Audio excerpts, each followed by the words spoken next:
In late August 2005, a storm of unprecedented scale and ferocity formed over the warm waters of the Atlantic, forever etching its name into the annals of American history.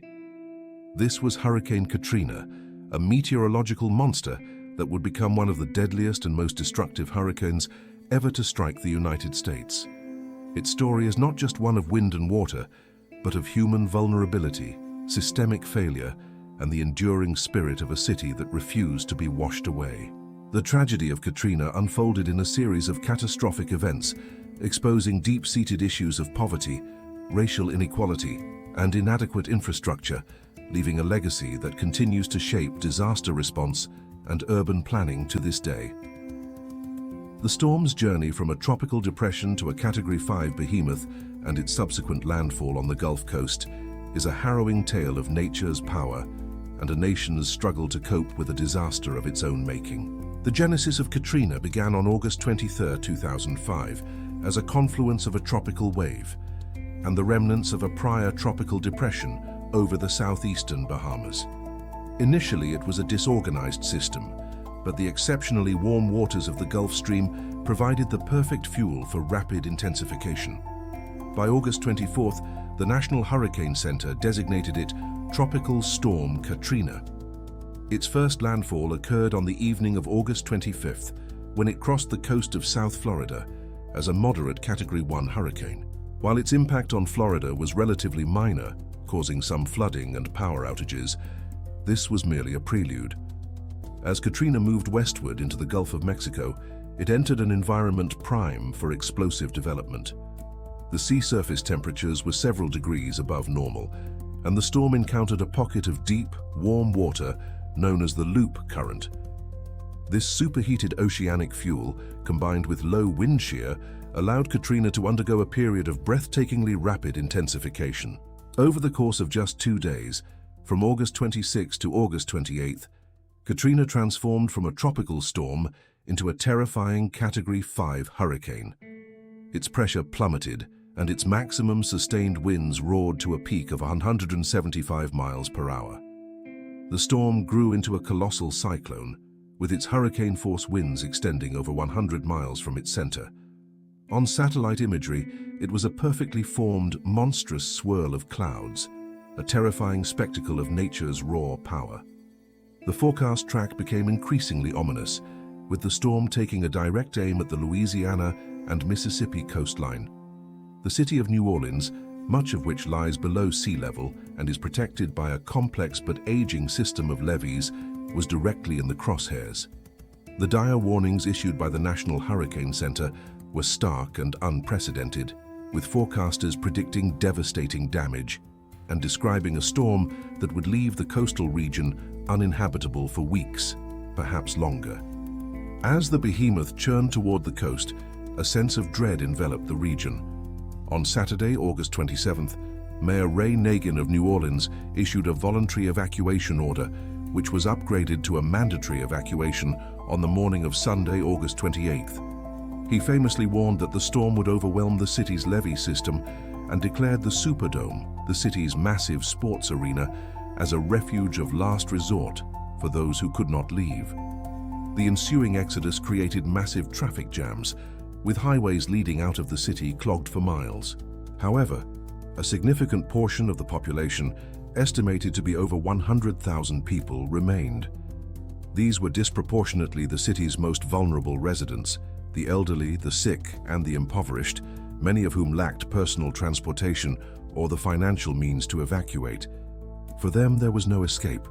They were left to ride out the storm in their homes or seek shelter in the crowded and undersupplied Superdome, hoping the city's defenses would hold. On the morning of Monday, August 29, 2005, Hurricane Katrina made its final devastating landfall near Buras, Louisiana, as a powerful Category 3 storm. While it had weakened slightly from its peak intensity, its immense size and the catastrophic storm surge it pushed ahead of it were the true agents of destruction. The surge, reaching heights of over 27 feet in some areas, was the highest ever recorded in the United States. It obliterated coastal communities in Mississippi, such as Waveland and Biloxi, where entire neighborhoods were wiped off the map leaving behind nothing but concrete slabs and debris. The surge acted like a liquid bulldozer, smashing homes, casinos, and businesses to splinters. In Louisiana, the initial impact of the wind and rain was severe, but the true catastrophe for New Orleans was just beginning to unfold. The storm surge overwhelmed the city's intricate but flawed levee and floodwall system. The failure of the levees was not a single event, but a series of catastrophic breaches across the city. The Mississippi River Gulf Outlet Canal, a man-made shipping channel often called IMSA Go, acted as a funnel, amplifying the storm surge and channeling it directly into the city's eastern flank and St. Bernard Parish. Critical floodwalls along the industrial canal failed, unleashing a torrent of water into the lower Ninth Ward. Simultaneously, other levees and floodwalls along the city's drainage canals were overtopped and breached. Water from Lake Pontchartrain poured into neighborhoods like Lakeview and Gentilly. Over the course of the day, a cascading failure of the flood protection system occurred. By the morning of August 30th, it was clear that a humanitarian crisis of epic proportions was underway. Approximately 80% of New Orleans was submerged, with floodwaters reaching depths of up to 20 feet in some areas. The city had become a toxic, debris-filled lake. The aftermath of the flooding was a scene of apocalyptic horror.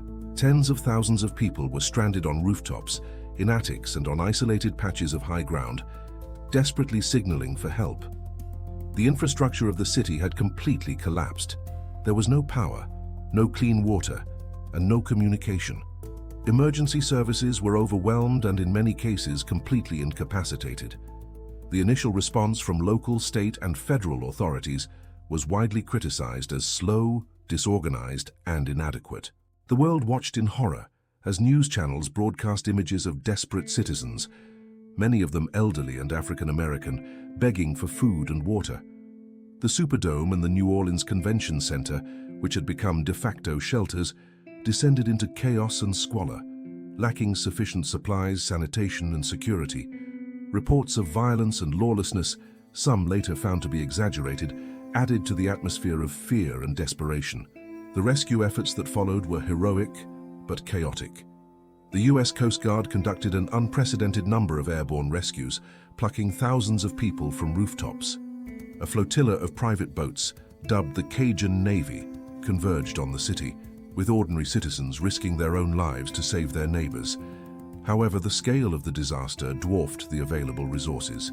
It took days for significant federal aid and military assistance to arrive and establish a semblance of order. The evacuation of the remaining population was a slow and painful process, marked by confusion and hardship.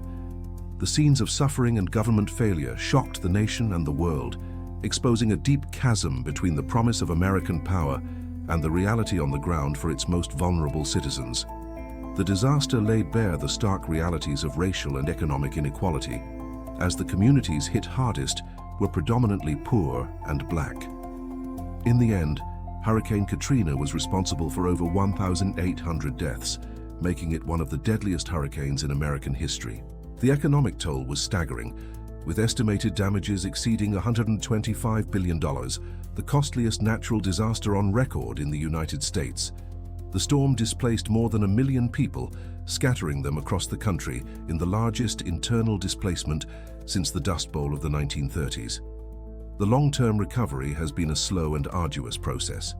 Investigations into the levee failures revealed decades of design flaws, engineering miscalculations, and insufficient funding, leading to a massive multi-billion-dollar project to rebuild and strengthen the city's flood protection system.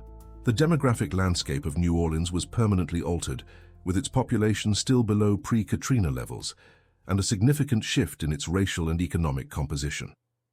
The storm's legacy is a complex tapestry of loss and resilience, a stark reminder of the devastating consequences when nature's fury collides with human error and social inequity.